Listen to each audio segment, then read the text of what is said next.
BNP দীর্ঘ 17 বছর এই দেশের মানুষ বিএনপি সহ সকল রাজনৈতিক দল আন্দোলন করেছে পার্লামেন্ট নির্বাচনের জন্য এবং মানুষের ভোটের অধিকার ছিল না, সেই ভোটের অধিকার ফিরিয়ে দেওয়ার জন্য।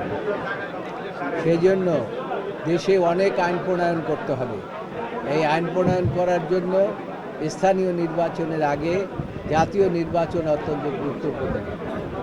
সেই জন্য এই দেশের মঙ্গলের জন্য, জাতির মঙ্গলের জন্য এবং যারা আত্মহত্যা দিয়েছে এই দেশের জন্য, তাদের আত্মার মাগফিরাতের জন্য বিএনপি মনে করে যে একটি জাতীয় নির্বাচন, এই যতটা সংস্কার দরকার এই সংস্কার সম্পন্ন করে যত দ্রুত গতিতে এই জাতীয় নির্বাচন দেওয়া যায় তাতেই এই দেশের মঙ্গল, এই জাতির মঙ্গল। অন্যথায় আবার ফ্যাসিস্ট সরকারের আগমন কেউ দেখতে চায় না।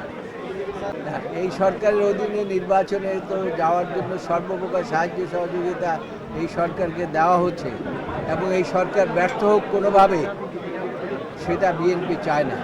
বিএনপি চায় এই সরকারের সফলতা।